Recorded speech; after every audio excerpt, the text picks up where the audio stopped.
Tool number 5 is sleeping better. If you lie awake worrying or toss and turn for any other reason, this will help you deal with the problem. I noticed that when things become more difficult in any area of my life, then sleeping is one of the first things that becomes harder.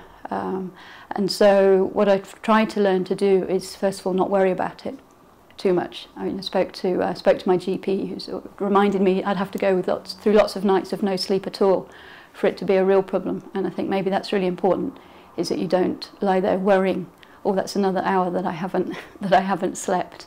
The two sleep problems you have with depression is you either can't get to sleep at night or you wake up early in the morning.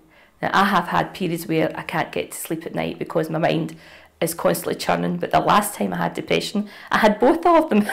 So, which wasn't much fun at all, because I couldn't get to sleep at night and then I was waking up really early in the morning. And also identifying if it's specific things that are stopping me from sleeping, and then dealing with those worries, so that they're not just going round and round in my head. It might be something that I'm worrying about from the day, or, as we were talking about earlier, going over and over the same thoughts, and dealing with that, and then trying to sleep can make it easier.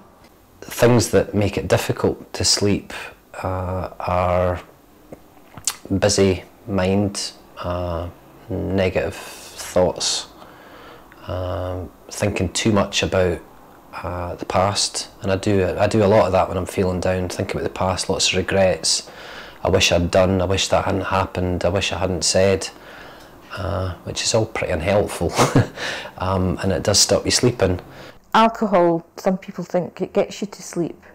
You're not comfortable sleeping, and you probably wake up during the night at some point, and plus just the practicalities of having drunk so much you need to go to the toilet half the night. Many of us have trouble sleeping because of unhelpful thoughts and unhelpful behaviours, so we can use tools number 3 and 4 to deal with these. There's also a sleep checklist you can use in the pack with this DVD, which has some do's and don'ts. Here's a sample. The main thing to remember is this: bed is for sleep and sex. If you can't sleep, get up and do something relaxing till you're tired again, then go back to bed.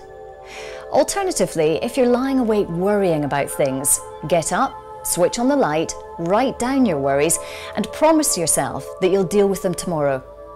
Adopt a regular bedtime and getting up time. If you have a noise problem or that old mattress keeps you awake, think about getting these things fixed.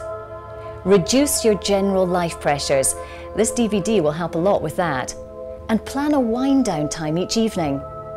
Now, here are some things you don't do. Don't drink or smoke too much to calm your nerves before bed. Don't do physical or mental exercise just before bed. Don't read or watch telly in bed. Don't lie in or sleep during the day. It'll make things worse. Things that help me in terms of sleep are not drinking too much coffee, or at least not too late at night. Relaxing bath is good, although I can't stay in a bath too long because I tend to sweat then. And a relaxing bath is good. Chamomile tea is great. It's not something I kind of naturally incline towards, is drinking herbal teas, but if I can get myself into a good enough head state, then that feels a good thing to do. Chuck a bit of honey in it as well, makes it a bit more palatable for me. About just getting up, watching something relaxing, doing something relaxing, and not sitting in bed fretting. I suppose I have a bit of a routine in the evening. It still takes me a wee while to get to sleep. I don't eat late. I couldn't go to bed on a full stomach. I'd get indigestion and that would wake me up, or it would be uncomfortable to go to sleep. I tend to have a bath. I prefer that in the evening to sort of wind me down. The bedroom, I don't like it too hot or too cold, so try to make it a sort of an even temperature. And I find having a downy, for instance, much better than having blankets tucked round about me. It's more comfortable. And I don't drink coffee after or drink alcohol after a certain time of night.